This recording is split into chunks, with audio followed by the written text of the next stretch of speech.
Redo. When Deuce passed to you, what you said? He's Here you go, Dukes. Bounce pass right here. Wherever you want to go. Bounce pass. Man, how about OTAs, organized Yes, sir. team activities in Cleveland? It seems like Shedeur Sanders is doing exactly what we thought Shedeur Sanders was going to do. I don't know. Maybe we're crazy. We're just looking at what he's been doing over the course of his whole career. But there are a lot of people who are still, I mean, I guess lost in the sauce, whatever it is. Looks like. Yeah, man, they tripping. So, but no, all BS aside, Shedeur Sanders is being exactly who we knew he was. We the throw of the day to me, it wasn't the 70-yard touchdown pass. It was the I think it was a deep out or was it a dig? But man, he threw that ball so hard, he zipped it in there and he put it on the man and he put it on the receiver in a place where only he could get it with such velocity that people were saying, "Oh, well, those concerns about Armstrong just went out the window." And I think it's just phenomenal to see Shedeur, how he's handling himself in this situation, saying all the right things in the press conference. I mean, he's really doing a bang up job in OTAs. Yeah, I think you got to take this thing like in pieces, like you do a football game. You get a series, you get a quarter, you get a half, you get a game. And you got to win the series, you got to win the quarter, you got to win the half, and you got to do it again. So if we look at everything and parcel it out, he clearly was the best performer in rookie minicamp. Then you go to OTAs, which are not mandatory, but of course he was there, organized team activities. He clearly came out of OTAs with the best numbers. And now we're in the second day of mandatory minicamp, and he's clearly got the best numbers so far in this. If you were making a football game with camp actually being the fourth quarter, we 3 quarters into the process, and he has shown who he is, and that is the best quarterback that they have on the roster. And I'm including Flacco when I say that, not just the rookies he's competing against, or second-year guy, or some guy, that's in the field house cutting grass or something. This dude has proven he is who he was at Jackson State, who he was at Colorado, and who he is in the NFL. His accuracy, his ball placement, his chemistry working out with receivers before practice, after practice, what he does in the film room. None of this is surprising to people, who have followed his collegiate career and understand who he is. I just expect to continue. And like I've said before, and you guys have chimed in and agreed, I think when this process is over, by the time you get to the end of camp, which camp has not started yet, this is mandatory mini camp, I think he's going to go from 4 to 2 on the roster. And just 13 minutes ago, day 2 of Browns mini camp is a wrap. Here it is right here. This is what it looks like.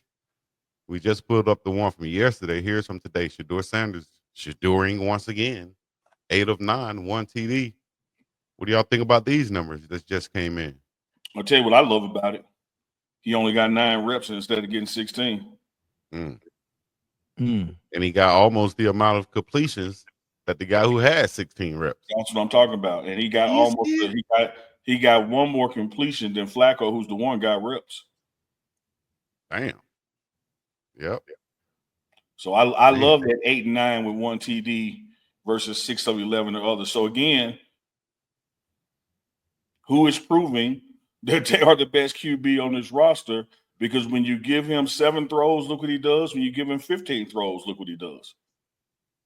He's the one who is consistently making the most of his minutes. If just with basketball, with football, most of his reps. There you go. And it's just like what you kind of hit on last night. Night before last, where you said, if a player comes to a coach and he wants more reps, can I get 10 reps? Can I get 12? Well, what did you do with the 5 that you had previously? What did you do with the 5 before? What did you do with those reps? Yeah. It's kind of like, if you take it back to the day, to the simplest form, if you're a kid and you ask your mama for, can I get some more food? Can I get a second? Well, did you eat all your food first? Clean your plate first. Then you can get something else. So do what you need to do with the reps that you have. Then you can get some more reps. Shedeur is doing exactly that. 8 of 9, 1 touchdown. That just came in from today. Chico, if you flip a coin, it's either be heads or tails. And you can flip it 10 times in a row, and it could be heads 10 times in a row. And if you think that somehow just because it's been heads 10 times in a row it's going to keep being heads, that's not the way it works when it go with volume. Eventually, you're going to hit 50-50 because it's either heads or tails. And so when you look at like even shooting with Steph Curry, greatest shooter in NBA history, he pretty much shoots from the same spots. He ain't shooting 50 times a game. He makes the most of the shots he got, right? Because he knows where his spots are. He knows how to maximize his opportunity, which turned him into one of the greatest shooter of all time. It's the same thing with Shedeur and what was instilled in him growing up with Coach Prime, from Truth to Trinity to Jack State to now, because it's said in every team meeting. Coach Prime would say, hey, who here don't think they're getting the opportunity they deserve? Yeah. And they will raise their hand and they go, hey, put this stuff on the screen. Well, you got 5 reps. What did you do with those? You got 4 missed assignments and 1 thumbs up. Why would I give you 10? Exactly. If you haven't done what you're supposed to do with 5, why would I think doubling it is going to make it better? Like, that's not the way it works. Don't work like that, dog. I'm going to give you 3. You kick ass on the 3, I'm going to give you 6. You give me 5 out of them 6, I'm going to give you 10. And you'll actually begin to see Shedeur's numbers sliding the other way because he's done so much with his current ones. Now these other ones got something to prove, not him. Exactly. I was going to kind of go to that too. Looking at these numbers, right? And it seemed like it's each day we look at it, look like Shedeur and Flacco are getting the least amount of reps, and the other 2 guys are getting the most reps. Does that what does that say to you, Dukes? Shedeur handling his business. Mm-hmm. It don't take what I always say. It don't take all day to do nothing. You say it all the time. Man, so you should have got a record cut right there. Something. What Manny, where you at? so basically, hey Manny. So basically, you're saying that they want to see more from the 2 guys that's getting the most reps, and they're a little bit, I would say, more confident or sure about the 2 guys that are getting the least amount of reps. Man, you know what? It's hard. And just to answer the question, Chico, it's hard for me to say that because I got no idea, and I don't want to read too far into it. This is what I will say. Every time that he's been asked to step up, he's delivered. And I know that in any football organization where guys are given opportunities and they perform exceptionally well, that's how you earn more playing time when it counts. And all we can continue to say and see is that every time they give Shedeur the opportunity to ball out, what does he do? Ball out. So, yep. I mean, so at this point, every time, like every day, the stats look the same. I can't tell the difference between minicamp 1, minicamp 2, like it's looked the same the whole time. I would venture to say this man is probably hitting 80% of his passes. Right. Overall. Yeah. That's great. Yeah, I would tell you this, Dukes. I value you, I respect you, you spot on, but I go out there on that weak limb. Here's what I expect to happen. I expect the next couple of days you're going to see him get less because they know what he's going to do. We need to check these other guys. And we're only out here for a certain amount of time due to collective bargaining and NFLPA. You know, we got a limited amount of time, limited amount of reps. We ain't out here hitting each other. This dude has shown me what he can do from rookie minicamp, from OTAs to the first 2 days now of mandatory minicamp. Let me see these dudes I got question marks about. The only reason it will flip back, you're going to reach a point in minicamp and also camp where we're working on a specific thing, and I need to see him do those things. But in a generalization of reps, this is the time where you see the reps for the people I'm doubting. Because we get to roster decisions at some point. So, hey, man, let that guy that's been shaky, let's see if he real shaky or not. We know what Shedeur can do now. And he still, what did he do when he had 15 passes? 13 or 15. What did he do when he had 12? 10 or 12. What did he do when he had 8? 7 or 8. Like, it ain't changing. Yeah.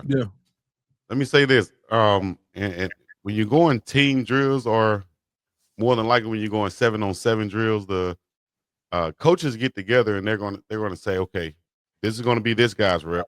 You know, excuse me. We've seen him go this play versus cover 3, and he went to the correct read. Let's see if he does it correctly if we put him on.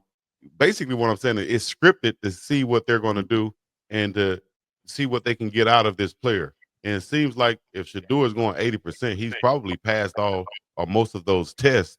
And now let's throw him at these other guys and do the same thing. So it's kind of like those, like rubber bullets, so to speak, that they're throwing at you to see how you respond to it.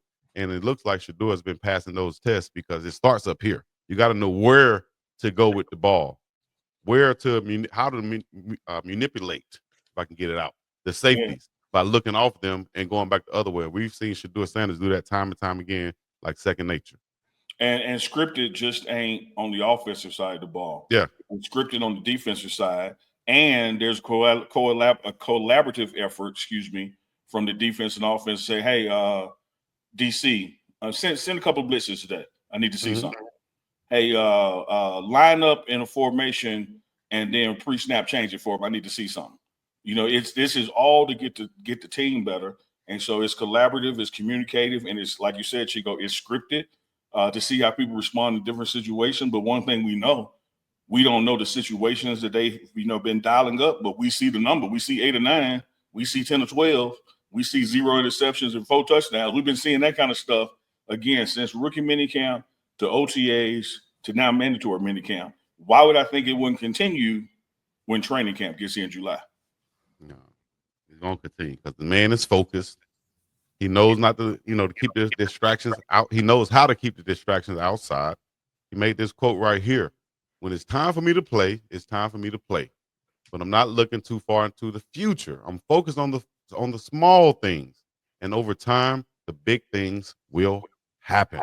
That's what I mean about that mindset right there from Shedeur Sanders. Shout out to Shedeur and Big Dogg for both going back to the Braves. Hey, you know what? No, I ain't going to get into that. Yep, you're right. Shout out to Shedeur. And Big Dogg for both going back to the Braves. Okay, and myself. Shout out to T-Braids, 808 Hawaii. Chico, did you have a problem coming up saying thank you? No, but when a lot of people, when certain people kind of send it and then they have something coming behind it, it kind of makes you be hesitant on that thank you because you don't know whether you're saying thank you to something. Acting like I'm the man in the van with no windows offering you some candy. I just said your braid, you still got shout out for the Braves. I ain't trying to trap you. And what do you say about past performance? It does what? I don't remember. It indicates future performance. Thank you, Cousin Dukes. And past performances have shown me to be very careful around Uncle Neely. I'm talking to a guy who stone cold told me I don't have no reason to call you. I'd never call you. You should have known it was a butt dial when you see my name come up because I don't call you for nothing. I'm just trying to be a friend, man. Dude, my dog thought he got offended when I said. I said, no, that was a butt dial. He was like, damn. No. that wasn't the offensive part. It's what you said. Okay. What? Oh, that had to be a butt dial. Ain't no way I would just literally call you. Then when he heard my gasp, he tried to clean up and say, oh, no. I mean, because there was a time I was with my daughter, so I wouldn't have been on the phone at that time. Oh, no, dog, that ain't what you did. There's no way you would. Von Randall. Nope, we're not going. We're not going. We're not going. Okay, I got the ball back from Dukes. Here's the pass to Uncle Neely. It's going to be a chest pass, Uncle. So have your hands ready. You can't tell me nothing. There you go. You can't tell me nothing. And then I'm a triple threat that thing. Okay, that's what I'm talking about. Now you can pass, shoot, or dribble. That's right. Yeah. All right. Get up on me. You want me, Caruso? Come put you gonna catch this ball.